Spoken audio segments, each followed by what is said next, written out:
Readers Entertainment Radio presents Booklights with your host, author Lisa Kessler. Booklights, where we're shining a light on good books. Hello, everyone. It's the last Monday in February. Can you believe it? Oh, my gosh, the year is going by way too fast. And I'm Lisa Kessler. If you have not listened before, welcome. I love talking to authors. I'm an author myself, and today is an extra special day because I have a book out today. So if I'm scattered, Yay! That's why. Yeah, right? So anyway, it's exciting release day, and I'm happy to be celebrating it with Miranda Oh. If you have never listened before, Miranda was on once before. She has a great chick lit series, and the final book has just come out. So if you haven't read her yet, let me read her bio to get you introduced. Author Miranda Oh is your typical girl. She loves the sunset, long walks on the beach, world travels, and when she's not playing the corporate part, she can be found sipping wine and spending all her hard-earned money on shoes. Among her friends and family, Miranda Oh is known to be the storyteller of the group, always recapping crazy life stories and situations. Her personal experiences, emotions, and fantasies are all the inspiration for most of her books. So there's a little bit of her in every story. I did put a link up there for Miranda's Facebook page and also for her website, so be sure to check those out. If you're listening on Blog Talk, you can click them anytime and go get connected with her. So without any further ado, Miranda, you there? Yes, I sure am. Hi, and thank you so much for having me today. Oh, I'm so glad you could come back. Before the show started, I remembered last time we talked there was a blizzard. You're up in Canada, right? Sure am, like flat in the prairies, and it's either blizzarding or really cold or really, like we have weather that goes across the board, like probably like 100-degree difference in the span of a year. So today's not blizzarding, right? Today's not blizzarding, but definitely not sunshiny, warm weather. Yeah, I'm in San Diego, and so when you told me it's like -7, I'm like, what? It's 70 here, and I'm cold. Yeah. I think, like, what is it in Fahrenheit? I think it might be, like, in the 30s or the low 20s, maybe. I think that's what it transitions to. So, yeah. Still super freezing. Yeah. Oh, no, it's that's minus. I was Googling it, but it backfired on me, so let's just focus. It's still cold. Let's just say it's cold. If you're not used to it, it's cold. If you are Canadian, it's kind of a day.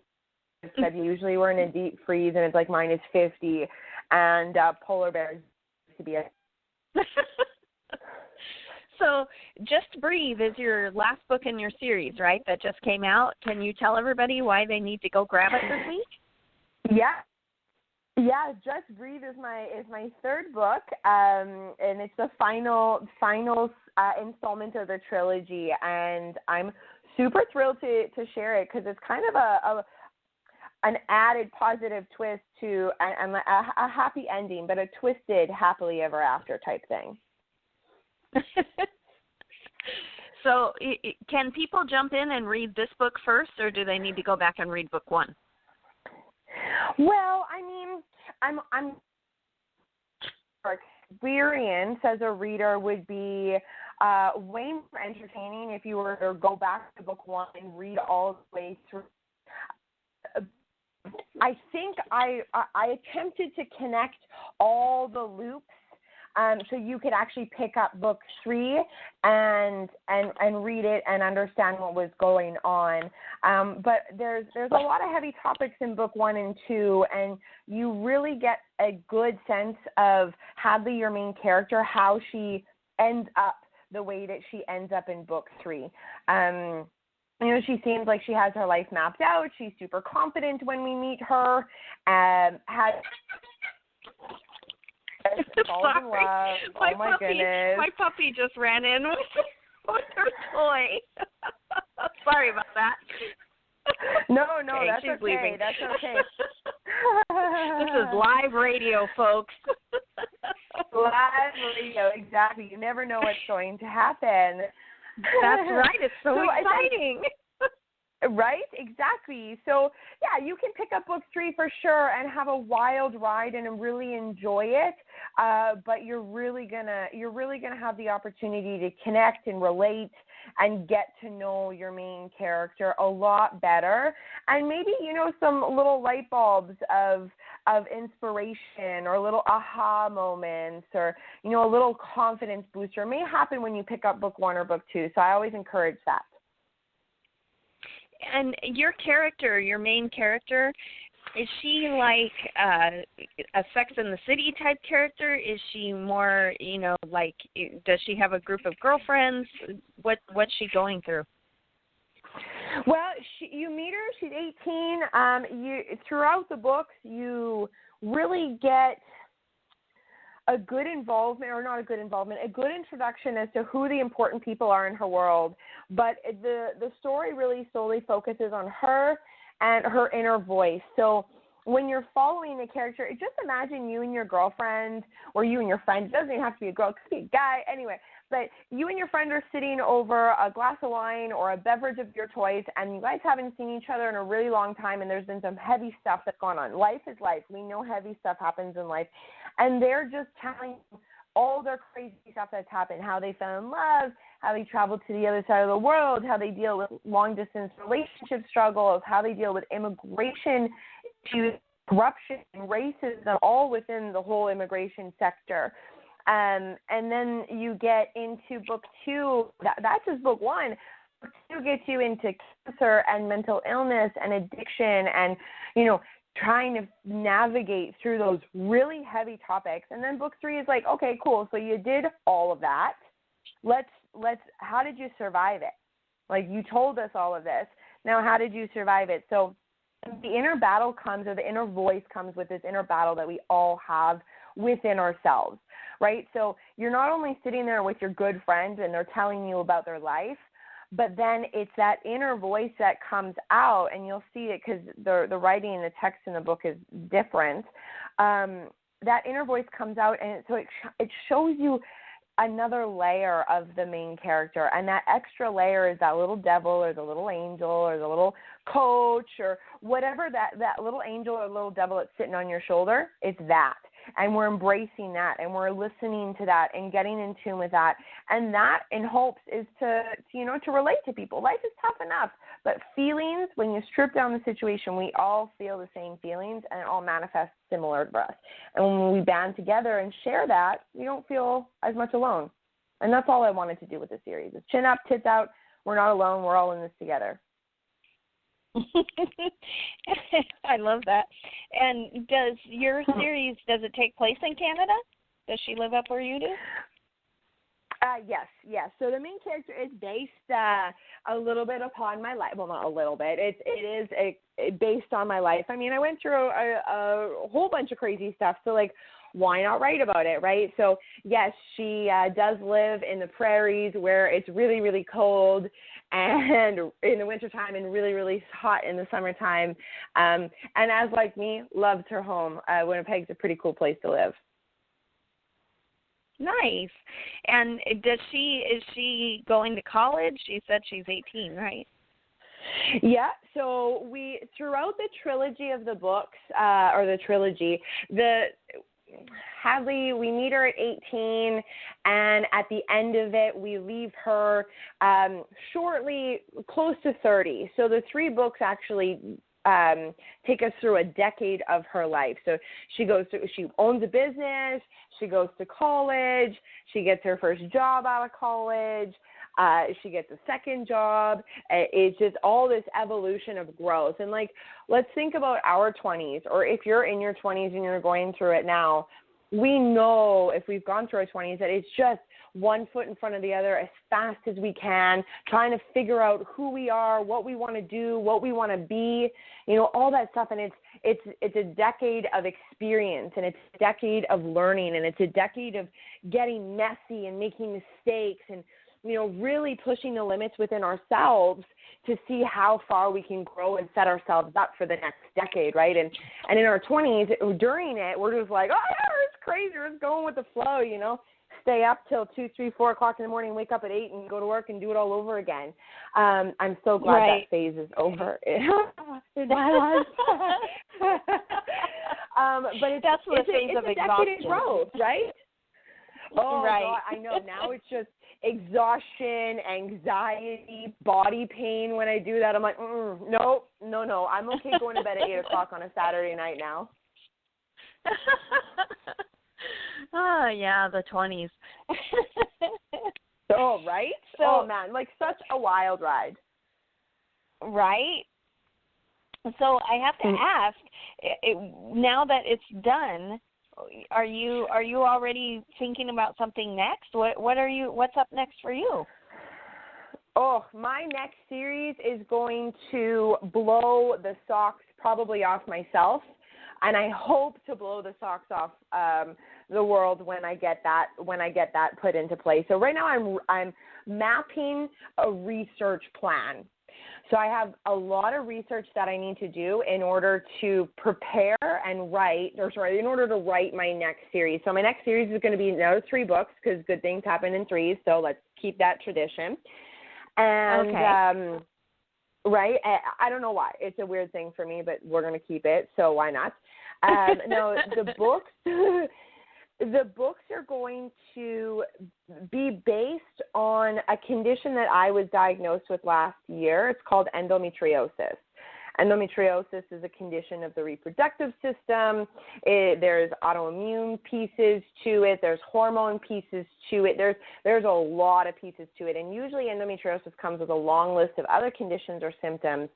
It's a very common condition. 1 in 10 women suffer with it, but it usually takes about 7 years to get diagnosed and usually passed on for a lot of other conditions because it's a hard condition to be diagnosed with. You have to go into surgery to get diagnosed with it. So it's incurable and treatable. There's a whole bunch of really crappy stuff to it that I don't need to go into details. It sucks.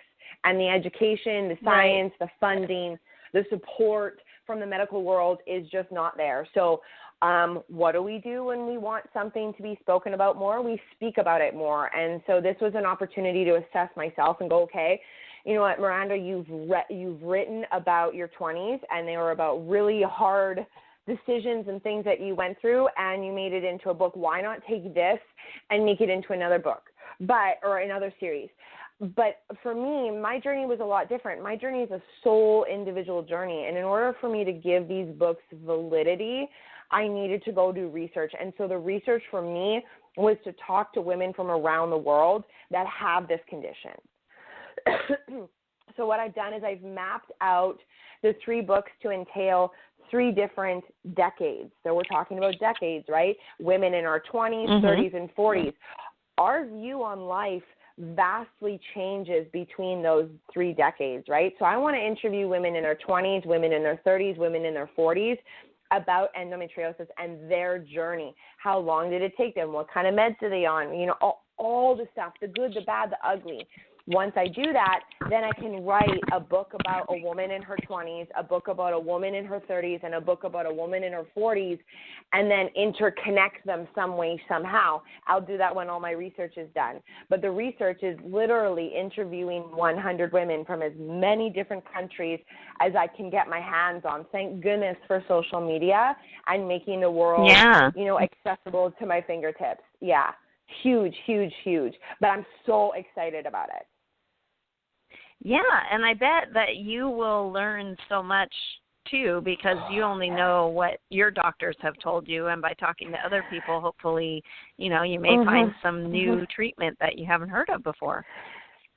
Exactly, treatment or relatability or comfort or just knowing that you're not alone. I mean, like, as a woman, you know that on a daily basis, the pressures of society hit us in a million different ways. For guys, it's the exact same way too, a little bit more and outward with our emotions. So, and especially with our reproductive system, it's such a sensitive topic for everybody. Right? Nobody wants to talk about a uterus. But if I can give all these poor women who feel like they're silenced or feel like they're alone, I can give them a voice and a sense of relatability through this, invisible chronic illness, then that makes my heart more complete. Plus, I get to talk to 100 amazing women that fight just to live a balanced lifestyle. It's a tough thing to do, and these women are warriors, and I hope to just get the opportunity to sit face-to-face, even over a computer screen, and just hear their story. Oh, I love that. I know that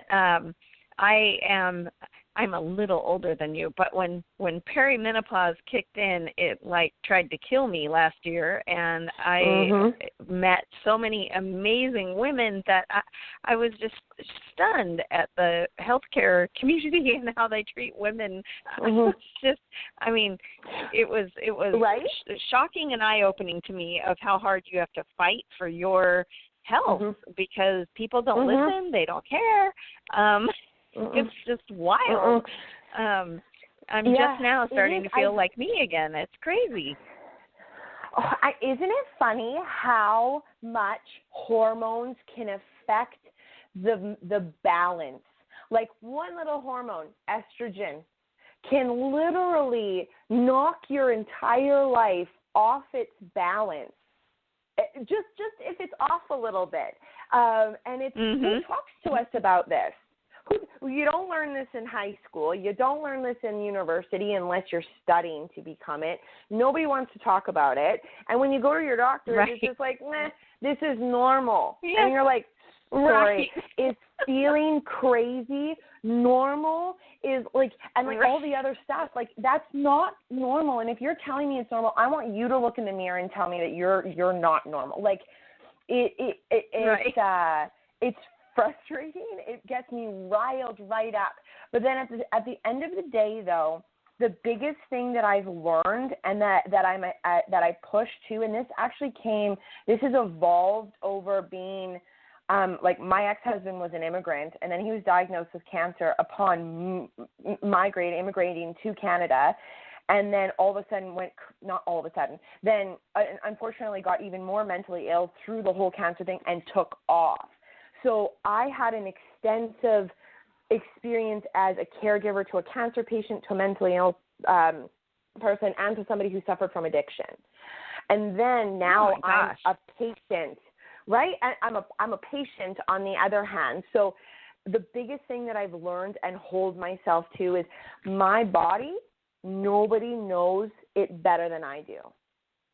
And if a doctor tells me something that I don't agree with, I'm going to tell that doctor I don't agree with you because of this reason. So you either have to find another way to explain it to me that will make me agree, or let's discuss an alternative plan. Like I've learned that if it's okay to say no to a doctor when a doctor says, I want to give you this, I want to try this. Absolutely not. Are you putting that into my body? I've watched my husband become addicted to pain medication because the doctors just kept prescribing them. The doctors prescribed me a bunch of pain medication. If I just took it and kept taking it, I'm creating an addiction for myself. So after taking like half a bottle of just Tylenol 3s, I went back to my doctor and I said, one, they work for 30 minutes, so I'm popping another one after that. And I said, this is not a healthy routine. Two, they make my brain foggy, so I actually like miss chunks of time. I said, I experienced this with my ex-husband. Now I'm experiencing it with myself. I said, absolutely not. Is pain management a treatment for what I'm going through right now? Next, what's next? Tell me what's next. Right. So, right. Like all this experience that I have experienced, all these things that I've experienced over the last decade has led me to, I feel like, being prepared to share a story from a very matter-of-fact point of view and a very serious feeling point of view. Like the medical system, unfortunately, is looped to set us as patients up for failure. And so I'm hoping to give some clarity and some advice and direction as to how to be your own advocate through this next series. I love that. So this next the next book series for you, is it going to be fiction or is it going to be nonfiction? It's going to be fiction because, again, this stems from from talking about something that's really sensitive, right? I do know that there are people that are going to be like, hey, you can hear my story, but do not print my name anywhere. I don't want to talk about this. I don't want it to be known. So because I want to talk to so many people, I'm going to pick pieces of people's stories and kind of integrate them into one fictional character for each novel. Okay. So if I interview 30-something 20-year-olds, so 30 women in their 20s, then I'll attempt to interview all 30 of them kind of back to back, and then that will be all of their stories and their personalities and, journeys and situations and such. I'll make a character to write about out of that, if that makes sense. Right. Yeah, no, that makes sense. I like that. I've had a lot of time to think about it, and I'm really excited. Like I do like when we talked earlier about how I write with that little inner voice at battles. I do like that because it really makes the characters so much relatable, or so much more relatable in that moment. Like when we see something on TV or somebody go through something and experience something, you're like, oh man, it'd be so interesting to know what is going on in their mind at this exact moment. Because we know that sometimes what goes on in our mind is not how we act on the outside. And because this disease is it's all internal, it's virtually invisible on the outside, I want to really shine light on that inner voice and how it's coached these women to continue to fight for however long they've had to fight for. Nice. I love that.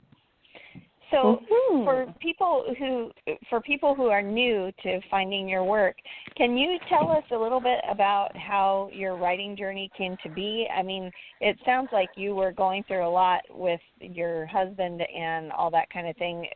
Was it, self-preservation that you started writing? Did you always want to be a writer? How did that all come to be?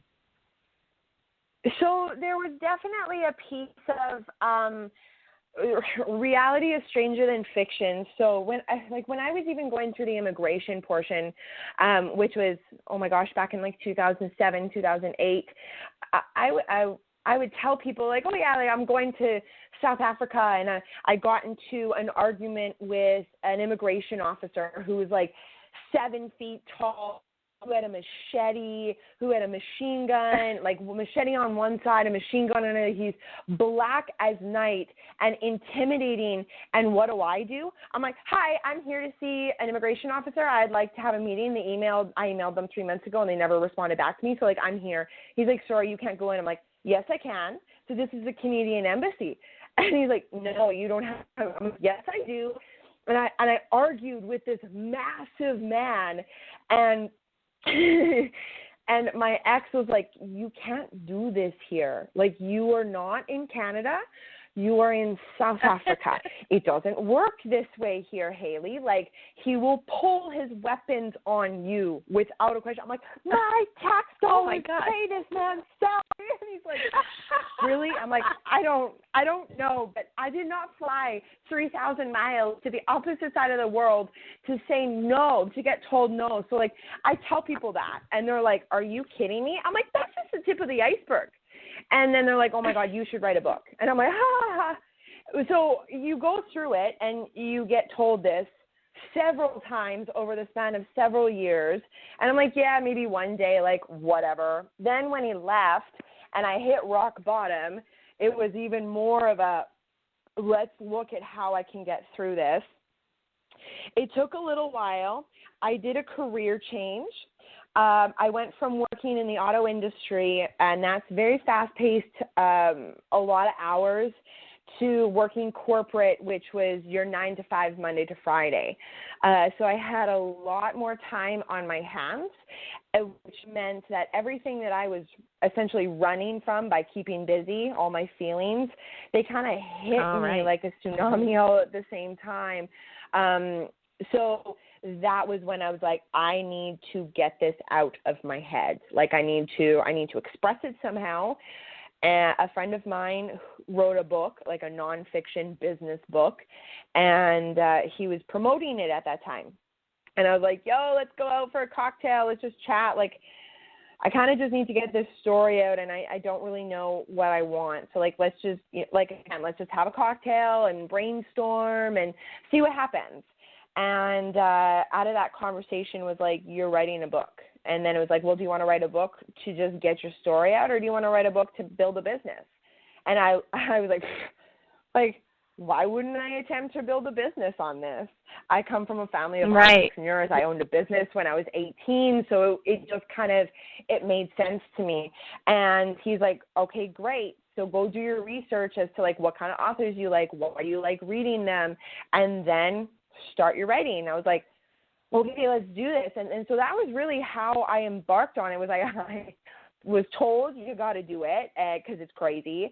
And then I ran away from my life for my feelings. I just kept so busy for about a year and a half. And then once I had a couple months of slowing down, I honestly think it was about 6 months after starting my new job, almost to the date. It was about 6 months, and I was in the middle of nowhere, Saskatchewan, so a province west of me, and at a hotel room, again, in the middle of nowhere. It was 6:30 at night. I'd worked all day. I had a evening meeting and evening supper with my colleagues, and now there was nothing for me to do from 6:30 until the next day that I went to work. And so I sat there, and I was like, what am I going to do? And then all of a sudden, full-blown panic attack. I'm like, oh, girl, seriously? So it definitely was like, you need to assess and deal, and instead of just pushing it back, because then you're going to continue to get panic attacks for no apparent reason all the time, and they were, they could be getting worse. And so writing was definitely a source of healing. Writing the first book was a way to remember all of the amazing things that led me down this beautiful love story to begin with. So it was a very lovely way to start the book. It was a wild ride, or start the series. And then the second book, when I wrote about the cancer and the addiction, and that was tough. That was a way for me to say, okay, what kind of mistakes did you make that led him to walking out on you and you having absolutely no idea that was happening? It's not like he woke up that morning and left and chose to leave. It happened over time. I chose, as a human, or an unaware human, to ignore the signs, to not speak up during, the red flags that I thought were there. I walked on eggshells, trying to make him happy, trying to keep him alive, trying to do what any normal, average human being that has never been through any of that before would do. And so writing through it gave me a huge, big, raw opportunity to review all of those decisions, realize where I fell short, picked up on the red flags that I missed completely, and then was able to say, okay, how do I not do this again in the future? But also, how do I not close myself off, too? Like, I can't close myself off to say that I'm never going to love again, because that's just not a life that I want to live. I want to love. Like, love is beautiful.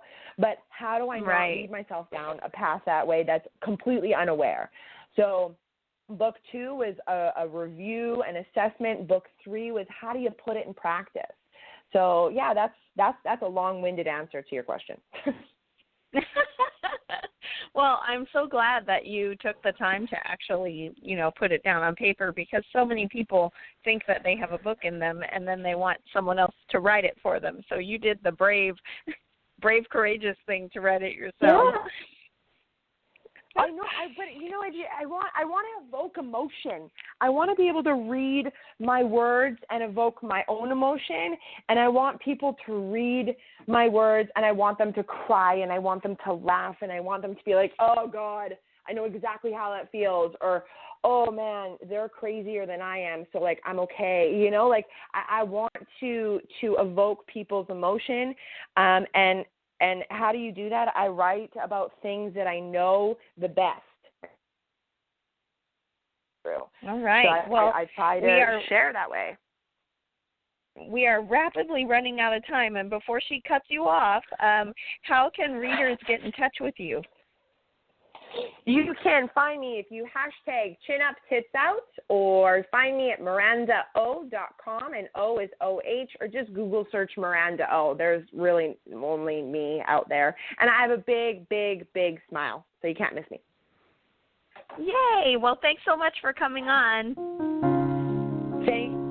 Thanks for joining us on Booklights. Be sure to connect with us at www.readersentertainment.com for articles, blogs, videos, and podcasts that matter to readers.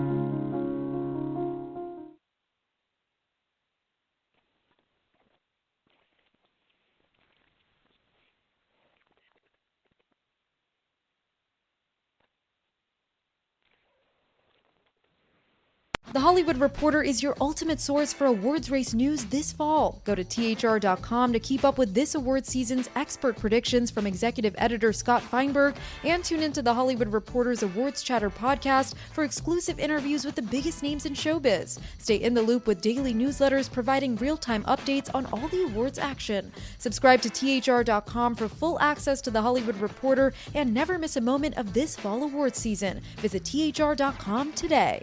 It's time for today's Lucky Land horoscope with Victoria Cash.